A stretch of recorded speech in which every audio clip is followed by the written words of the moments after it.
Pois bem, em plena época onde o Evangelho está cada vez mais sendo propagado, nós encontramos pessoas fastiosas de ouvir a palavra de Deus. Mas nós agradecemos a Deus porque você que está nos acompanhando agora, você tem o privilégio de ser um ouvinte das boas novas do Evangelho. Fazemos votos de que o Deus grande e poderoso, Ele, através do Espírito Santo, possa colocar no seu coração, no mais íntimo do seu ser, os ensinos bíblicos e que cada vez mais você tenha temor, respeito e reverência pela palavra do Senhor. Porque não é simplesmente a voz dos pregoeiros, dos mensageiros, dos atalaios de Deus, mas acima de tudo é a ministração da vontade de Deus mediante a interpretação das Escrituras. E para mim é uma satisfação muito grande o Deus eterno, soberano, que Ele me colocar diante de você, mesmo através do físico distante, porque eu não sei onde você está, mas através das ondas sonoras dessa emissora, ter o privilégio de chegar na sua casa, aí onde você está, eu me sinto feliz com esse privilégio da parte de Deus. E que você possa orar por nós, para que sempre tenhamos uma mensagem bíblica, não da nossa própria ideologia, daquilo que nós pensamos ou aprendemos através do dia a dia ou através de livros, mas que sempre nós tenhamos uma palavra, uma mensagem divina para a sua edificação, para que você possa, meu amigo e minha amiga, aprender cada vez mais do Senhor Jesus. E quando eu falo a respeito deste nome maravilhoso, a minha boca se enche, mas se enche de vontade de que as minhas palavras se multipliquem cada vez mais para falar do Verbo que se fez carne e habitou entre nós. Eu não tenho prazer em falar sobre o esporte, que para alguns é coisa importante.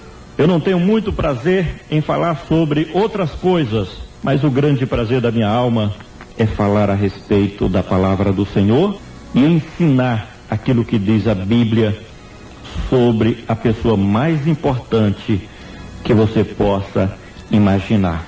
E aí eu convoco você que ainda não nasceu de novo, você que ainda não assumiu um compromisso de fidelidade com o reino de Deus, você livre pensador, você que vai participar de um culto quando quer, quando bem entende, você que não assumiu ainda um compromisso com Deus e com a sua palavra.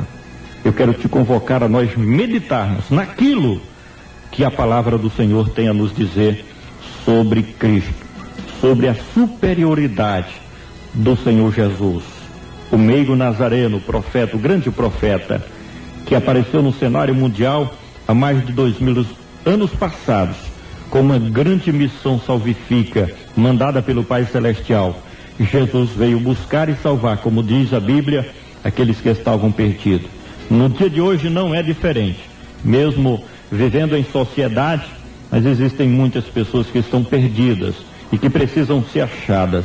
E o canal eficiente nos dias que nós estamos vivendo para achar essas pessoas é através das Escrituras, é pela exposição daquilo que nós encontramos na Bíblia.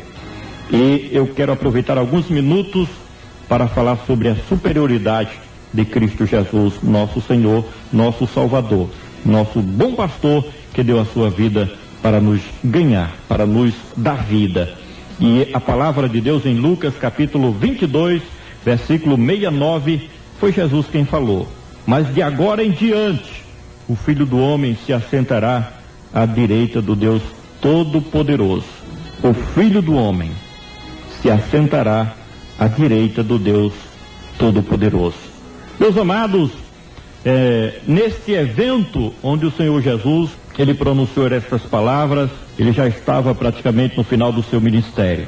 E os seus algozes inimigos, aqueles que investiram contra a vida do Senhor Jesus, imaginavam que o matando ia eliminá-lo da sua existência. Assim como muitas pessoas pensam, imaginam têm a sua própria ideologia de que quando morrer tudo acabou. E os adversários do Senhor Jesus não pensavam diferente. Investiram contra ele, perseguiram, condenaram o Filho de Deus à morte. Ali pensavam que o Senhor Jesus deixaria de existir na tumba fria. Mas nestes momentos difíceis da sua vida, ele trazia para os seus próprios adversários e inimigos estas palavras tão altissonas, tão verdadeiras, tão verídicas, tão fiéis. De agora em diante, o Filho do Homem, que era ele próprio, o Senhor Jesus, se assentará à direita do Deus Todo-Poderoso. Essa posição de destaque ocupada pelo Senhor Jesus, nunca antes, aleluias, teria sido ocupada pelos mais importantes seres humanos, reis, governadores, enfim, ninguém havia ainda tomado esta posição. Ninguém que passou, nem mesmo os mais prestigiados do reino de Deus, profetas da antiguidade, ninguém tinha ocupado esta posição de destaque perante o Rei dos Reis e Senhor dos Senhores, o grande El Shaddai de Israel, Deus Todo-Poderoso. Mas o Senhor Jesus, mediante a sua missão, mediante aquilo que ele fez em prol da humanidade, a serviço do reino de Deus, ali mesmo na sua morte, mesmo humanamente falando, sendo humilhado perante os seus inimigos, mas a partir daquele momento, já estava determinado pelo grande Deus de Israel, que o seu filho Jesus, aleluias, aquele mesmo que nasceu lá numa manjedoura, aquele mesmo que muitas vezes teve que fugir, sair às pressas para não ser apedrejado, aquele mesmo que foi cuspido, aquele mesmo que foi chicoteado, agora, mediante a sua ressurreição, ele voltaria para a sua posição de destaque, exaltado à destra da majestade, nas maiores alturas, à direita do Deus Todo-Poderoso. E ninguém, mesmo que seja o homem mais rico do mundo, ninguém, mesmo que seja a pessoa mais famosa do planeta Terra, é tão poderoso o quanto ele. Quantas pessoas ricas que agora, nesse momento, estão nos leitos dos hospitais, sendo destruído pelo câncer, pela AIDS, pelas doenças irreversíveis, e que daria toda a sua fortuna para ter a saúde de volta, para não descer à tumba fria. Mas o Cristo de Deus é diferente. Ele tem todo o poder. Ele tem poder sobre a morte, porque ele ressuscitou, ele venceu a morte. Ele tem todo o poder sobre as forças do mal. Ele tem todo o poder sobre tudo e sobre todos, porque diz a Bíblia em Mateus capítulo 28, versículo de número 18, onde confirma dizendo: chegando-se Jesus, falou aos seus discípulos: todo o poder me foi dado nos céus e na terra. A Bíblia nos ensina que o domínio pertence a ele. Já antes mesmo da sua vinda, o profeta Daniel profetizava e dizia, no capítulo 7, versículo 14, onde diz o profeta: e foi-lhe dado o domínio, a força e o poder, para que todos os povos lhe sirvam. O seu domínio é um domínio eterno, e o seu reino é o único que jamais será destruído.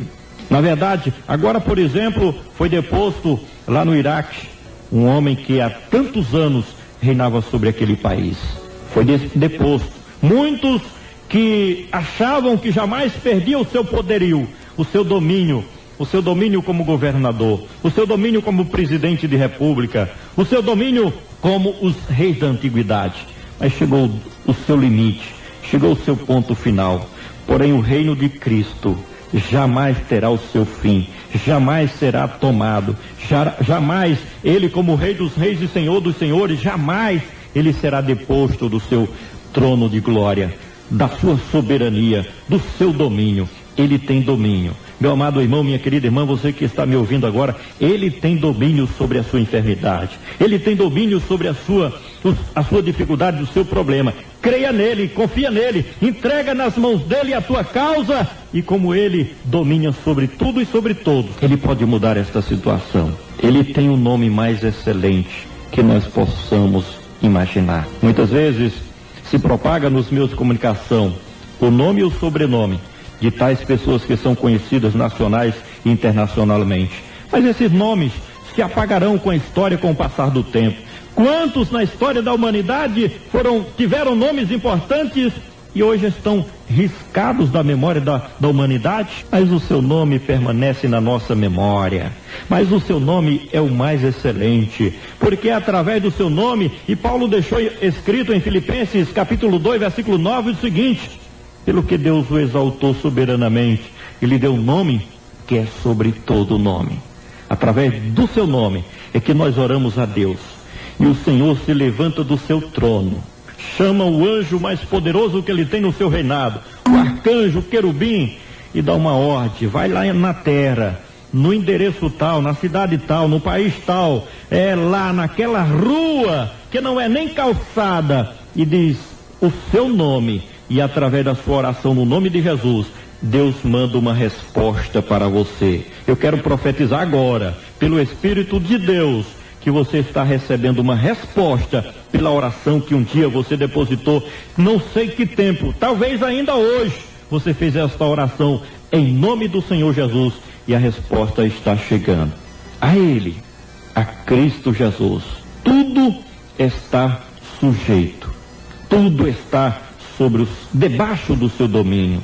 A Bíblia diz em 1 Pedro capítulo 2, versículo 22, o seguinte: Cristo Jesus está à destra de Deus, tendo subido ao céu, Deus lhe sujeitou os anjos, as autoridades, as potestades e os poderes. Quando ele diz assim: olha, você, o homem, o presidente da república, o governador de um estado, uma autoridade municipal, federal ou estadual, não importa, um grande empresário, quando ele diz assim: eu tenho um poder sobre você, aleluias, aí ele colhe.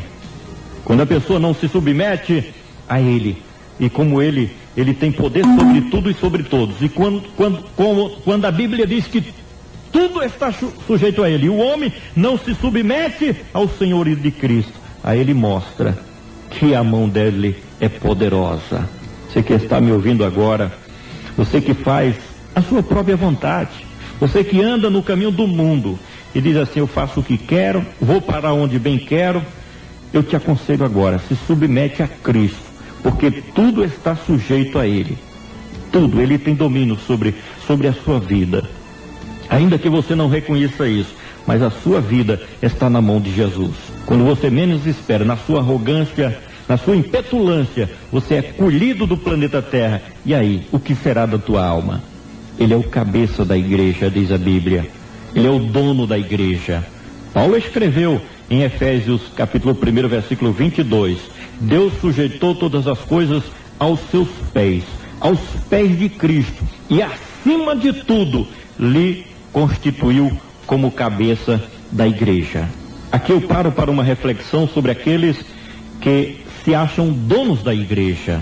Ah, foi eu que edifiquei esse templo. O templo pode ser seu como propriedade, humanamente falando, mas as pessoas, as almas, aqueles que foram comprados e redimidos com o precioso sangue de Cristo Jesus, não lhe pertence a Ele, porque Cristo é o dono da igreja, é o cabeça da igreja, é Ele que manda na igreja. Você pode ir na sua arrogância, você se achando todo importante aí, porque está numa liderança de igreja, mas saiba, pela palavra de Deus, que o dono da igreja é o Senhor Jesus. Ele é Senhor e Cristo. Atos 2:36, disse Pedro: saiba com certeza toda a casa de Israel que a Jesus, a quem vós crucificaste, Deus o fez Senhor e Cristo. Ele é o Senhor, Ele é o Cristo prometido pelo Deus Todo-Poderoso, conforme as Escrituras. E a Bíblia, para fechar esse comentário, diz em Apocalipse capítulo 5, versículo 12, onde diz que Ele é digno de toda honra e de toda glória. Digno é o Cordeiro que foi morto e ressuscitou de receber poder, riqueza, sabedoria, força, honra, glória, ações de graças e louvor. Por isso que a minha vida eu dedico a Ele, em pregar o seu evangelho, falar da sua palavra, louvar o seu nome, engrandecer o seu nome, glorificar a Ele e dizer que só Ele é Senhor nos céus e na terra.